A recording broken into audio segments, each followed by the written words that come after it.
Welcome to Soul Conversations, the podcast where we explore the practice that bring harmony to mind, body, and spirit. I'm your host, Sanata, and today we are honored to have a very special guest. She's a professional in breathwork, meditation, and yoga, with deep expertise in how the power of breath can transform our well-being. We'll be discussing the incredible role that breath plays in daily life and how we can all tap into these natural resources for greater balance and vitality. Let's warmly welcome beautiful Joey. Hi, Joey. Hello. I am very excited and happy to have you today on this podcast. It's a pleasure to be here. I am so honored to hear all about you and what you do for your life, your passion, your story. And I just want the audience as well to get a little know what Joey is. So can you just please tell me a little bit about yourself? So I'm a breathwork coach, as you know, and a yoga teacher and meditation teacher. And what to tell you? I'm incredibly passionate about teaching and facilitating breathwork. So first and foremost, that is like my purpose, my drive, my passion.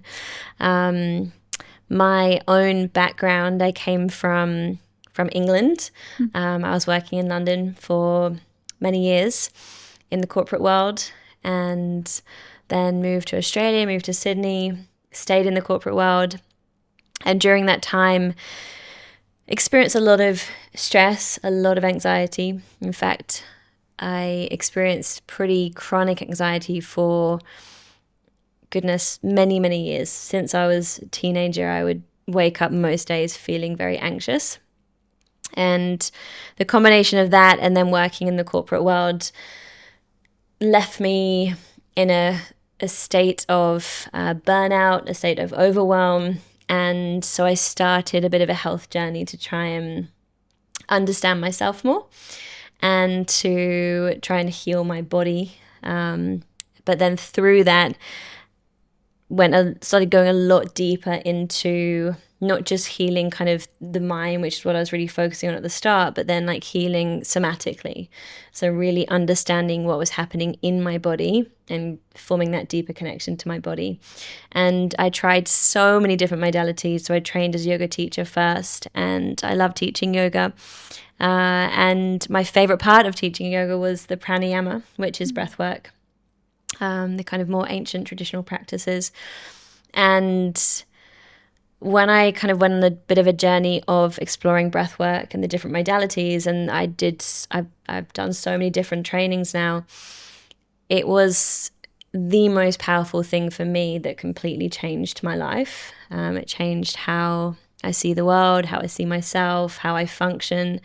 And so that's how I am here today, and how that's kind of my journey to teaching what I do and facilitating what I do. Yeah. I admire you because I know you're an incredible breath coach. And how long are you doing now this yoga and like breath work? Been teaching for about 8 years now. Yeah. So it's been a journey. I think when you become, I'm pretty sure for every single person who is a teacher of some capacity, especially in kind of the yoga world or maybe breathwork world, you go on such a deep personal journey becoming a teacher. It kind of, the trainings that you go on kind of break you to your core, so you really start to get to know yourself, and you start to let go of kind of old patterns of behavior and old stories. And it's been a journey across these last 8 years, like really establishing yourself, finding your own flow with how you teach, and then understanding the importance of teaching from like authentically, so from what feels right to you and from your inner wisdom. I think when you first teach, you kind of just try and be a teacher, but then the more you teach, you understand that actually you're teaching from your inner inner wisdom and your own experiences. And when you teach from that place, that's when teaching becomes more and more powerful. And I feel like people get more and more out of it when you teach from that space. Yeah. So back when you were living in UK, were you ever exposed to any kind of like healings and meditations and yogas, or you just started here? Not so. I think I've always had an interest in health and wellness. Like at school, I was very active. Like I started a cricket team. Like every sport I played when I was at school. So I was very active, very interested in, how to live healthily. But it wasn't really until I moved to Australia that I really connected more with these kinds of practices, and certainly meditation, definitely breathwork. Like I had no idea really about any of those when I was living in London. I think living in Sydney or just Australia in general, there's such a culture of wellness, and so you slip quite easily into that. And for me, kind of that outdoorsy kind of living, like everyone gets up super early and goes and runs at the beach or walks at the beach or jumps in the ocean, and it's just, I think that way of living just connected me way more deeply to the different wellness tools. And just discovering which ones work best for me and which ones I enjoy the most. That's so beautiful. So for those that don't know, the audience, we are from Byron Bay. Yes. This is why we are so passionate about the health and well-being. And that's what I love about Australia itself. We do support a lot. Mental health, we do support physical health, and it's so easy here to grow in that area. Now I'm just wondering, was there ever like a moment now when you're even in the corporate world, where was that breaking point when you're like, this is it, I had enough, I need to change my life, and then you sort of fall into this path of your current world? I think it was ongoing for a while. I had a lot of like stomach and gut issues when I was in London, but I didn't really understand why. I think I just always assumed it was just food, but I didn't know about the nervous system. I didn't know how stress impacts the body and the mind. So I think when I was in London, I was experiencing a lot of kind of like gut issues. When I moved to Sydney, I knew, my whole body knew that the career I was in wasn't right. And I've always been so interested in entrepreneurs. I always felt like I was going to build my own business. So I knew a lot of things in my life felt very out of alignment, but I didn't really understand why or what direction I needed to move in or what my purpose was or anything like that. I just knew that everything felt off. And I also, in one of my jobs in Sydney, was in a difficult situation in the work environment where, I would be pretty upset every day at work, and just got to a point where I was like, I can't keep living like this. And I also worked in the charity sector for a period of time for some big charities in Australia and one in England as well. And when you're in that sector, obviously they don't have such big budgets, and so you're kind of taking up you're playing lots of different roles, and so you kind of more quickly get to a state of burnout, because you just want to, especially when you come from a place of wanting to help everyone, you kind of put yourself second. And so there was just a point in that world that I was working in that I just was like, I can't keep going like this. Something's got to change. And then I found yoga and was practicing yoga a lot. And I felt like my nervous system was like shifting, and I was feeling a lot calmer. But it's been such a journey. So it wasn't like I just went to one yoga class and I felt better, but I just noticed that my health was shifting for the better. And then I did my yoga teacher training, and from there, that's where I was like, I need to move more into this field. I felt like I'd kind of half discovered my purpose. So I think it was around 8 years ago where I had a real kind of breakdown, and I was like, something's got to change. I found that this is so beautiful because firstly, you just explored that, you found the benefit, how much impact it had on you, and then the passion grew out of it. Yeah. And now you're leading everyone else and doing such a great service. Now, I just want you to talk a little bit more about the breath work because I know this is where you're most passionate about it, and especially for audience that there are probably people listening that never been exposed even to the breath work and just what it is, why it's becoming so popular, and people really are starting getting into it. So yeah, I want to hear it. Yeah. So breathwork, there's so many different modalities.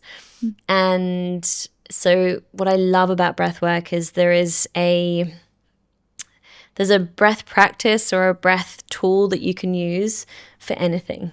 You can, the main, I guess, reason people use it is to work with their nervous system. So we can use it almost like a remote control to control your autonomic nervous system. So you can kind of move between a sympathetic state, which is like a more stressed, like activated state, to a parasympathetic state, which is more of a calm, rested state. And the breath is the only bodily function that we can consciously and unconsciously control. So there's a lot of aspects of the body that are unconsciously controlled by the breath. So like our heart rate is, our digestion, our stress response, they're all unconsciously controlled by how you're breathing. So say just on a normal day, you can be maybe feeling a bit stressed, and so your breathing will become more shallow, which means that generally you're going to be breathing more into your chest, which means you're getting less oxygen. And then that's going to affect heart rate, digestion, stress response, and so many other different functions of the body.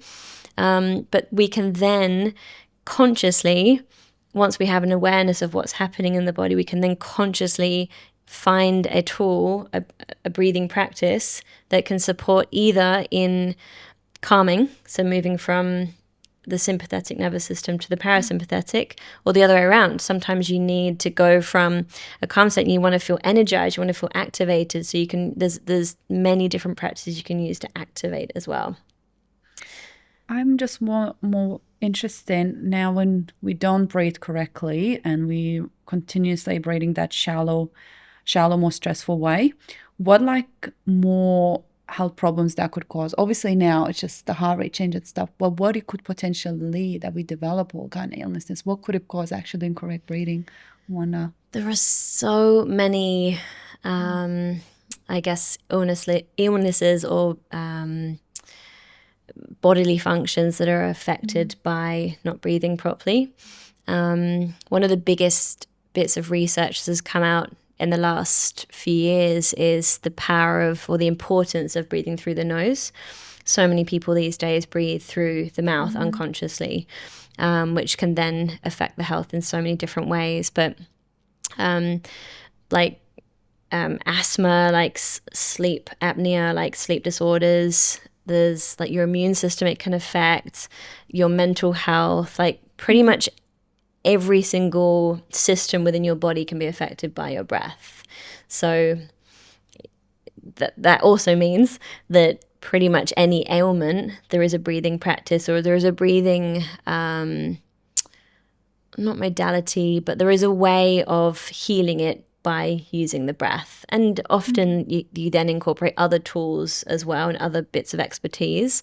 But pretty much any ailment you can think of, like by breathing differently or using different functions of the breath and like working functionally with the breath, you can start to shift your health and get it back on track. I love when we do little breath sessions and you can see the immediate change. I think the firstly you're starting to notice is that emotional state because you immediately get calmer. And then I think your body as well starting to calm down. I think the physical is the last thing I often feel that is starting to come down, but I think this is how it goes. Emotional, then mental clarity, and then physical. Do you think that's sort of this the cycle that would go with the practicing breath work? It Like, yeah. It completely depends what kind of breathwork Yeah. practice you do. So if you're doing like a calming practice, so like diaphragmatic breathing, which is just really getting us breathing properly in our body, like that's really calming. So like you'll notice that in your mind, you'll notice that in your body. And something so important with the breath is that connection between the mind and the body and how it interlinks the two. It's a vital tool that we can use to move from the mind to the body or connect the body to the mind. And I believe it's so difficult for some people to connect mind and the body. Don't you think? Sometimes we get so disconnect. In your practice, is there any like meaningful event that you say like people had like, oh, this experience just practicing the breath work while you're like running through? Anything that you can share? Yeah. So there's, as I said, different modalities of breath work, and you kind of have the more functional breath work. So we're working with the nervous system. There's one of my favorite forms of breath work to guide or facilitate is conscious connected breathing. And this is a really like transformative breathwork experience and journey where what we're doing is we're using the breath to kind of shut down the prefrontal cortex of the brain. So you're pretty much moving someone from their head, their mind, into their body. So one of the things I'm most passionate about is helping people to reconnect with their body and with their inner wisdom. And there's certain tools, there's like holotropic breath work, there's rebirthing, there's conscious connected breathing, there's lots of different kind of more modern modalities that are coming out, which really all come from ancient techniques ultimately. But these more modern modalities, you can support someone in moving kind of stagnant energy. So you can support someone in moving trauma through the body. What we're really trying to do is complete stress responses through this kind of breath. You can support in shifting kind of old stories, old patterns of behavior. If you think we have, I think it's something like 70, 80,000 thoughts a day. And apparently about 70, 80% of those are negative. Yeah. So for the average person.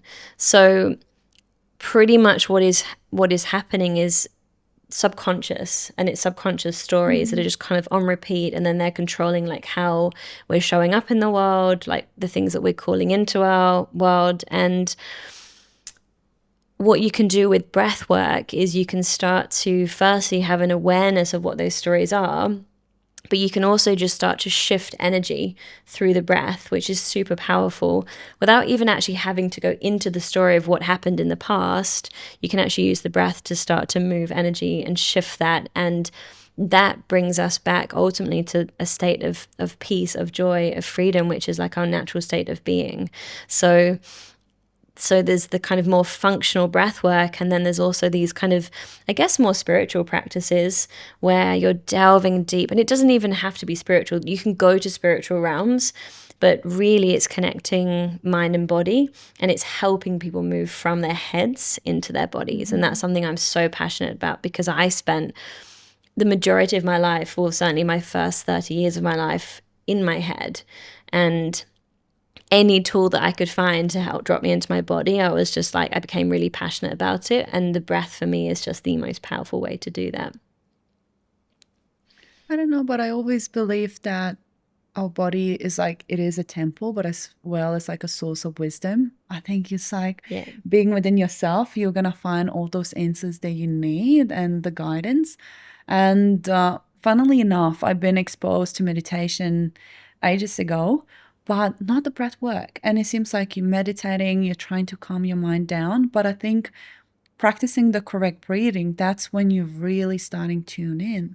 Because before, it wasn't like as popular. I think people did not talk about it too much. But lately now, yes. And I actually had this incredible experience when I did meditation, because I felt I was stressing out and I feel like I'm not moving in the right direction. And I started, okay, I need to meditate and find more clarity. And I did, practicing the breath work. And it came with such a deep, it was nothing even enlightening. It was just more trusting yourself and just be within yourself, and which is the answers came in such a like easy way. It's like it was so clear what's the next step is, how you need to feel, trusting yourself. It was so uplifting, which is like I found beautiful. That's why I was like, breath work truly helps. And now for people that are thinking, and I'm actually interested, breath work and breathing, they are two different things, aren't they? Or no? So there's conscious practices that we have that we can. So breath work, I guess. I feel like what you're saying is breath work is kind of like the conscious practice of controlling your breath, which then obviously helps to support all the different systems within our body. But then there's also kind of just natural breathing that you're doing, so more functional breathing or just like natural breathing you're doing all day long. So there's kind of there's like a difference between controlled breathing practices and then just like you just breathing naturally. Do you think practicing breath work, your unconscious breathing improves as well over time? Is it possible? Or we always linked to go back again to the primal shallow breathing? No, absolutely. So you can work with a breathwork coach to like functionally to completely change how you breathe. And it doesn't actually take much. It's quite a simple process to get you back to breathing properly, but it's almost like rewiring your brain to teach you how to breathe properly again. And then it's kind of like with anything, it's like the consistency of it. So it's like just consistently being conscious of how you're breathing and then using the tools that a breathwork coach might have taught you. Once you do that over a period of time, like you'll be breathing properly, like you'll be breathing through the nose, like light breathing is what we want to be doing most of the time. So you can work with a breath coach functionally to support your body. And then you can also sit with a breathwork teacher and in a class where they're actually just supporting you and reaching different states of being in that class. So like you said, your experience was that you felt really calm and you felt really relaxed. So there's many different modalities or forms of breath work that can bring you there. And then there's also breathing practices. So I teach at the wellness space that we both teach at. I teach a flow state breathwork class there. And that's a combination of calming breath, activation, so more activating breath practices, and then calming. So it's like getting you into your body, getting you anchored into your body. Then we shift the practice and we work with the nervous system. So we're increasing that activation, and we are probably increasing the heart rate, and we're getting ourselves to a point where you start to feel really mentally clear, you feel energized, and then we kind of come back into a calming breath at the end. We do a few different rounds of that. Sometimes we bring breath holds in as well, which also supports the body in a number of different ways. And through those different practices, you can feel by the end nice and calm, but also really clear and energized for the day ahead. And I'm just wondering now, if the person, whoever listens to this, and imagine it could be some professional business owner, a mom, they always, in the primal state, they always stress out, they anxious, a lot of stress factors in their life. Now thinking, okay, I'm listening to this, I need to practice breath work. What do you think for a regular person finding a breath coach? How long would it take to actually starting implementing all those skills and learning the correct breathing? How many sessions? How would it work for genuinely like? Completely dependent on the person. So everyone's so different in terms of where they're at, and their levels of stress, whether their stress levels are chronic, whether they're not so chronic. And it depends on age, it depends on so many different factors. But generally, you could, within a couple of weeks, like 2 or 3 weeks, like pretty dramatically change the way that somebody breathes, so functionally. But then also you can really support them with their nervous system fairly quickly. It also depends on how consistent that person is with practices in their own time. So we often recommend 3 times a day doing coherence breathing for 5 minutes. So if you do that 3 times a day for even a week, it's going to pretty dramatically shift your nervous system and bring you into a much calmer state. And it just brings everything into coherence. So it's like that heart-mind coherence, which then means that the functions in your body become more coherent. So within a week of consistent practice, 3 times a day, you could quite quickly change. You're saying 3 times a day. What timing would it be like? So 10 say minutes, half an hour, 5 minutes. 5 minutes. Yeah. That's all you need. That's all you need. 3 to 5 Amazing. minutes. Yeah. You don't even need to do it 3 times a day, but if you're doing 3 times, it's going to be frequent. exactly, like a quicker shift in your and you're less likely to forget, because I think you just keep falling back again in that calmer state of being in that correct breathing. So then it's easier to remember, I believe. Yeah. I know, because you do run some retreats, and I know myself, retreats are such an incredible thing that it can transform you, because as soon as you leave your world and you're just focusing, it's all about your well-being. It's all about, bringing more, clarity, mind clarity, more emotional stability into yourself. And I love it. And I know you're passionate about that too. Yeah. It's beautiful. And I love that you mentioned coherence, because I am a big fan of Joe Dispenza, and even in his book, How to Become Supernatural, he talks a lot about mind and heart coherence. Yeah. And again, I remember one of his paragraphs, he talked a lot about the breath, and I remember how much that resonated with me, because as far as not breathing correctly, we straight away fall into survival mode. And survival mode is all about negativity. We stress, and even it affects our emotion, but it as well affects our thought process. So when we're not breathing correctly, the positive, the higher frequency just do not enter our body, which is we becoming very primate, very narrow vision.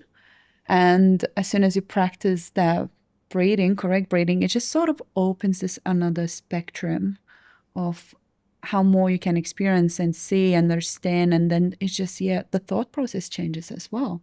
And you would agree with that, I reckon. I'm obsessed with Joe Dispenza's work. I've got all of his books. His main focus is the mind-heart coherence. And certainly in the Supernatural book, he kind of delves more into the spiritual realms as well. And also how he talks a lot about energy. And, everything is energy, and it's like how we work with energy, and getting yourself into that heart coherence or heart-mind coherence is how you start to actively create your life and kind of your experience of life. And you can shift your frequency, you can shift your energy. And one of the main practices, one of the main tools that he delivers is the breathing practices, because he's predominantly a meditation. I mean, he's a neuroscientist, I think, and then he is. Predominantly he teaches meditation, but he uses the breath to bring people into deeper states. So one of the practices that I love that he shares is you're breathing in a certain way. So you're taking big breaths in, you're pausing, you're holding your breath at the top, and when you're holding, you're engaging your pelvic floor, draw your core in.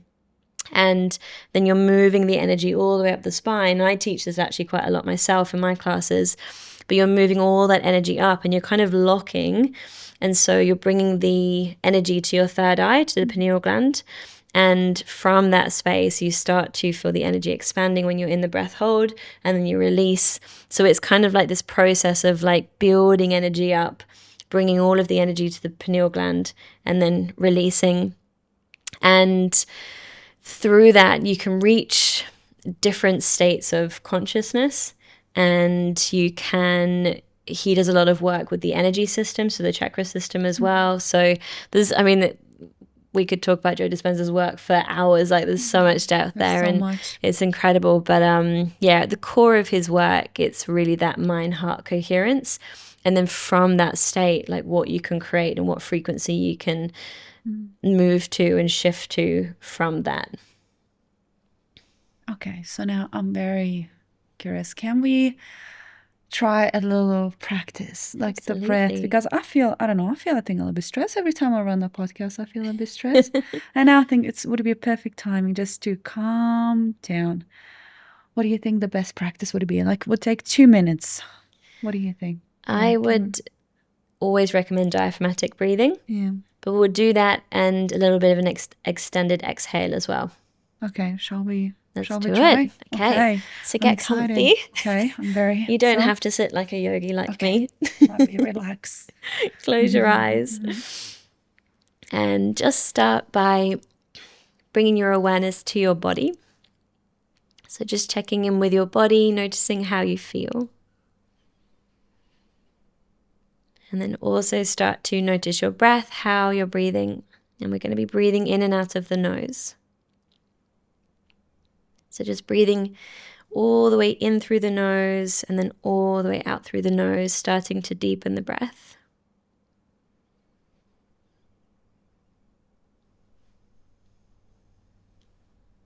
And then scanning your body, noticing what you feel, any tension in the body, any tightness.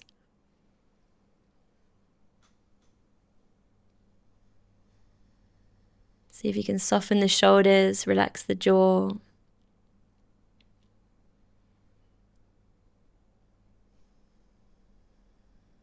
And then if you just bring one hand to your tummy, bring one hand to your chest or your heart. And with diaphragmatic breathing, we're going to expand the tummy. So just focus on that first. So when you breathe in next, you're just going to feel the expansion of your tummy. So the tummy is going to push into your hand. And then on the exhale, you feel everything soften. And now this time when you breathe in, feel the tummy expand. And then your ribs, your chest. And then let go of the breath, everything softens. So you're still breathing in and out of the nose. Feel the expansion, almost like a balloon on the inhale. The softening, the letting go on the exhale. Just a couple more breaths like that. And every time you're exhaling, feel your energy dropping down. So you feel the body, the sitting bones anchoring down, grounding down into the earth beneath you.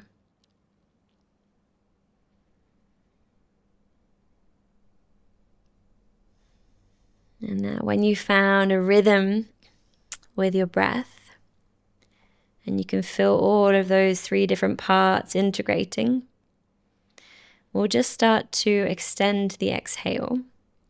So we'll breathe in for 4 and we'll breathe out for 6. So if you just empty your breath all the way out. And now next inhale, breathe in through the nose for 4, 3, 2, 1. Out the nose for 6, 5, 4, 3, 2, 1. Breathing in the nose for 4, 3, 2, 1. Out the nose for 6, 5, 4, 3, 2, 1. In the nose for 4, 3, 2, 1. Out the nose for 6, 5, 4, 3, 2, 1. And then just come back to your natural flow of breath. Noticing how you feel. Any subtle shifts in your mind, your body. Noticing where your energy is at. And whenever you're ready, just open the eyes. How are you feeling? Wow. I feel so relaxed right now. Good. I'm glad it worked. It worked immediately. And I know every time, especially with you, you are so incredible. Like, yeah, even your voice, everything about it, it just calms you down. And I know definitely I was breathing shallow, especially starting all this conversation. Yeah, did it feel uncomfortable to Yeah. breathe into the tummy? it at the start feels a bit unnatural, and then Yeah. it sort of you fall into the flow of it. flow of it, and Yeah. then it just gets easier. And wow, even now, just all I want to do is to relax. That was so amazing. Perfect. And that's truly all you need, just a few minutes, and That's it's incredible shift. Yeah. Yeah, and how much it distresses you. It's beautiful. So we talked about a lot now, physical benefits of breathing, and you touched a bit the spiritual, and I'm just want to dive a little bit deeper into spiritual aspects of the breathing, because I am very, very passionate about spirituality, and definitely diving in more into that world.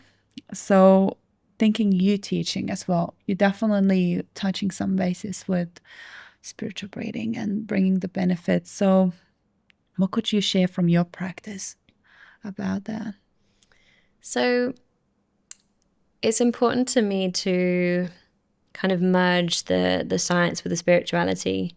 And I actually think Joe Dispenza is very good at doing that as well. So there's the kind of more practical side of breath work, but then I'm a very spiritual being, and I love using the breath to not only connect to myself, which I think in itself is pretty spiritual. We're truly going inwards and connecting to ourselves and our inner wisdom. But then you can also use breath to access different realms. Yeah. And I love to do that because you can really connect in with your higher self, with consciousness. You can connect in with beings of light. You can... There's so much that you can do with the breath, and it really, more than anything else, I believe it helps you to find that deeper connection with the divine. And ultimately, we are all divine, we are all divinity, but it supports in connecting you more deeply, or finding that deeper connection to, consciousness, the divine source, or to God, whatever your word is, or whatever you believe in, whatever your belief system. So really, more than anything, it's just that connection that you feel. From there, once you have that connection, you can receive downloads, you can get incredible visions, of your future. So it just really opens you up to a whole new world, to be honest, which is super powerful. And you can do that with a 5-minute breathing practice to really bring you into those realms. And kind of what I was explaining about Joe Dispenza, connecting to the pineal gland is really powerful for that.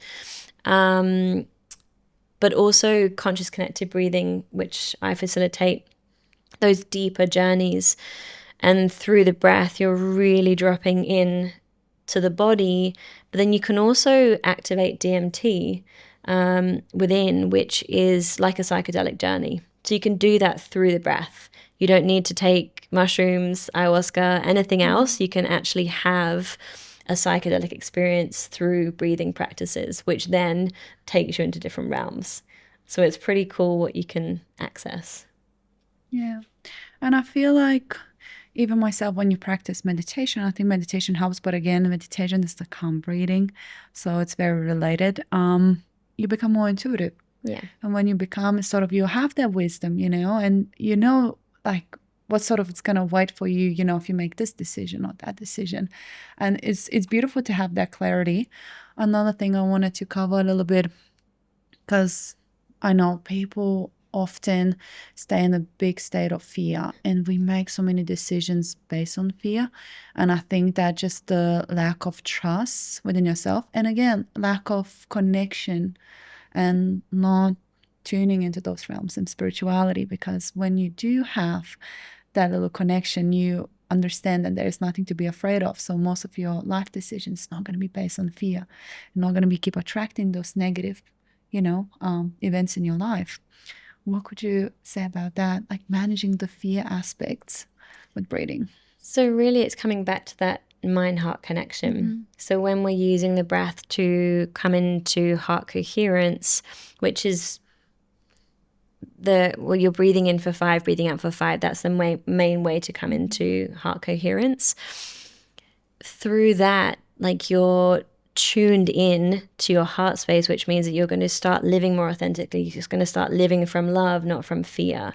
So it's really about awareness and presence. And honestly, that's a spiritual practice in itself, just that deep presence, like that deep awareness of your inner world and your heart space. And from there, you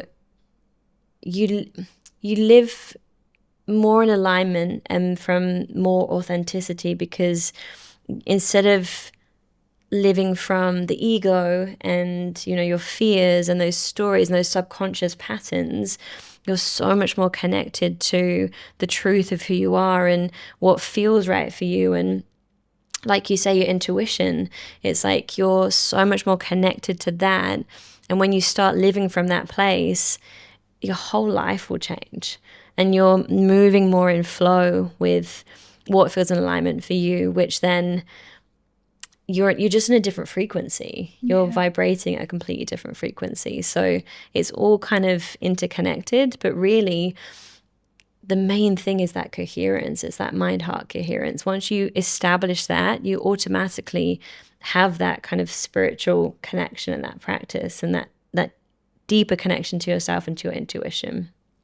And it's beautiful. And I know that the breath work definitely helps you to reach the higher frequency. Yeah. And the beauty of it, because I know I've been in the low frequency and I've been in the high frequency, and I know how easily can compare those both frequencies. And now I think uplifting yourself and sort of coming out of that negative survival state of being, and being a little bit high, you can see your surroundings a bit more, and then you can really recognize even when you have any conversations with anyone else, and you can sense when they're saying something out of their fear, they're from something that they had experienced, their ego. And it's so interesting to compare, because you know that doesn't affect you and you know where they're coming from. And I think that's just such a great power to have, because you're just staying in your lane. You're not losing yourself, even as like the smallest decisions you might think like, oh, and you love traveling, you're going to Bali. So like, well, maybe that's not the smartest thing. Maybe you're going to have this and this happen to you. Do you ever hear it, like how much fear there are in people? Yeah, absolutely. Yeah. I think especially when people are living from the head and not from the heart, you can really feel that. And I think the more you connect to the breath, the more you connect to these spiritual practices, the more your own gifts come online. So whether that's like clairvoyance, where you're able to see, I actually can't think of there's like lots of different gifts, like in terms of seeing, hearing, feeling. So there's like, I don't know how to describe it, but basically you're just more connected to the senses sharpen a bit, like and sensitive. That's it. And we have different gifts, but for me, when I'm truly connected to myself, I can feel if somebody else is out of integrity. Like I can feel it energetically.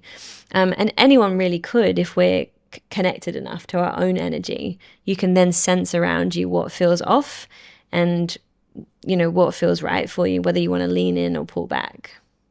Yeah.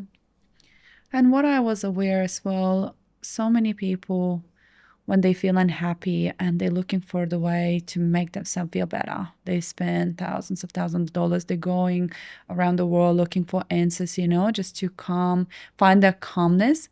And what I found with you and the breath work, sometimes just sitting with yourself and breathing, that's all you need. Yeah. To really just connect, to tune. I don't think that you will find answers by looking. Some people do. But I feel when you get out of that way, so sometimes you just need to sit down and just breathe. It is that simple. It is that simple. Yeah. And then all the clarity or everything you need will come with that. Yeah. I think when you think about people traveling, some people, because they're so connected to themselves, they have an intuition they need to go traveling to explore, different cultures and different ancient lands. And that actually can support them on their path if that feels right in their body. But yeah, absolutely. Like just from sitting in any location, you can form that inner connection to self. Like you don't need to sit in a certain way. You don't have to be in a certain place. You can just sit and be. And really that's what it comes down to. It's just be in the being. We're human beings, not human doings. And so we think we need to constantly be doing to get to a certain place, whereas actually everything we need is within us now, and it's just about being. That's what we're here to do on this planet. It's like be in the present moment. Like everything comes from that space. Yeah. And previously you talked a bit that you're as well helping people with trauma. Do you, like in your own practice, you find a lot that through the breath, people definitely let that trauma that they hold within come out? Yeah, on the surface, something I love so much is supporting people to release trapped energy from the body. So that can show up as, crying, screaming, moving the body in different ways. Like we're soma, so somatic, soma is your body. So you'll notice probably these days is so much more focus on somatics and working with the wisdom of the body. So when it comes to trauma, you can support people somatically through the breath or through moving the body in certain ways, or there's like trauma release exercises. There's things that you can do to connect more deeply with the body and with the energy of your body, and also what's keeping you stuck. So any emotion that we feel, so emotions are just simply energy in motion. So we're kind of taught that there's good and bad emotions, whereas every emotion is just simply energy. And it's kind of a generational thing, but so many of us were taught to suppress our emotions. So we're taught to not cry, we're taught to not feel angry, especially as women. We're taught to not feel frustrated, to not really express what we're feeling. And because of that, we have generations of people who have just pushed down so much of this energy and this like suppressed intensity almost, and that can then show up as dis-ease in the body. And what we're doing through the breath and through these kinds of experiences that I facilitate is we're just moving that energy through. And then for someone that could show up as like them screaming or shouting, it doesn't have to. It can be such a blissful experience. It also can take you to different realms. So it's just a different experience for every person. But yes, you can work with trauma in that way. It is, as long as it's facilitated safely, it is a very safe way to move trauma. And what I love about it is that you don't have to go into the story. With talk therapy, whilst I absolutely see the benefit of all these different healing modalities, with talk therapy, I feel, and this was my experience of it, I just found I was going in circles of these old stories from traumatic experiences from when I was a kid, and I was just stuck in my head. I was just stuck in the story in like victim mode. Whereas this kind of work, you're moving that energy through the body, you're helping someone to release that without them really having to go into the story. They could go there, they could access an old memory, but you don't have to. You can just allow that to move. And it can feel uncomfortable when you're in it, but if you just surrender to the process and you allow that energy to move through, on the other side of that, you see at the end of these experiences, people feel so much peace. They feel so free, and like they're connected back to their joy, and they feel back into alignment with like what's their purpose, what's their vision. It's really beautiful to witness. Do you believe that mind and heart coherence, it is that joyful state? Because I think that's probably pretty much what it is. You always enjoy, and it is so powerful. And I think sometimes we might think that we are in that joyful state, but often we are not even. We're not even access that full potential of joy that you can experience just being so happy with yourself. And that's it. I think hardly anyone in this world actually realizes how we should feel. Like we are beings of love and light, and joy is our natural state of being. And peace is our natural state of being. But you know, we live in an incredibly stressful world. Yeah. There's so much stimulation. And so that combined with all of these subconscious stories and like patterns of behavior and living from the ego, and ego is not a bad thing. It's good if you know how to work with it. But this combined with the kind of stresses that we're faced with every day means that we don't really often access that joy. We don't really often access that sense of peace. But these practices will just start to move anything out of the way that isn't joy, that isn't peace. I really love the analogy of Michelangelo. He's not a painter. What was he? An artist in some capacity.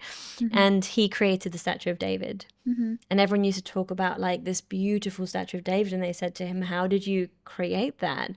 Something so beautiful. And he said, I didn't. It was already there underneath. All I did was chip away at everything that wasn't him. Yeah. Which is really what we're doing with these practices. Yeah. It's like underneath it all, we are joy, we are love, we are light. And so we use these tools like the breath and other modalities just to chip away at anything that isn't actually us, that isn't divinity, that isn't love and light. And we eventually get to that space. But yeah, you're right. Not many people in this world actually truly know that feeling of joy because we're so disconnected. And even so, we're so disconnected, but that primal state of negativity sometimes become a part of identity, and it's really hard to shake. And it's protection. It's a nervous system protecting. It is. And I think everything we've been exposed and living in this sort of modern world, you definitely have triggers here that want to put that protection. You always worry, and I get it. It's there are worries that we need to worry about, but I truly find that as soon as you put that away, that it really makes it easier to live. And I always believe if something meant to happen, it will happen, and not necessarily can be negative, might look in that moment, but that's for the greater good. I think having that trust that everything happens for the best it's a good thing. Yeah. This is honestly so beautiful. I'm soaking everything in. What do you have to say? Amazing. I'm not even sure what else there was left to cover. Now, thinking about the breath and the traumas that you say, and I'm thinking we hold the traumas is the energy, and when you mention we do suppress, I found and I heard and I read in the books, and even Joe Dispenza talks about it, every trauma energy that we suppress, it becomes locked energy that creates sort of illness, the disease. Would you agree with that? Like, yeah. Yeah, absolutely. Yeah, that's what I was speaking to before. It's like when we don't address, everything that's been suppressed, that will start to create disease in the body. Yeah. And I love that you mentioned when, again, you're practicing the breath, the energy is starting to move. Yeah. When the energy moves, that's sometimes all you need. Absolutely. To get out of your system.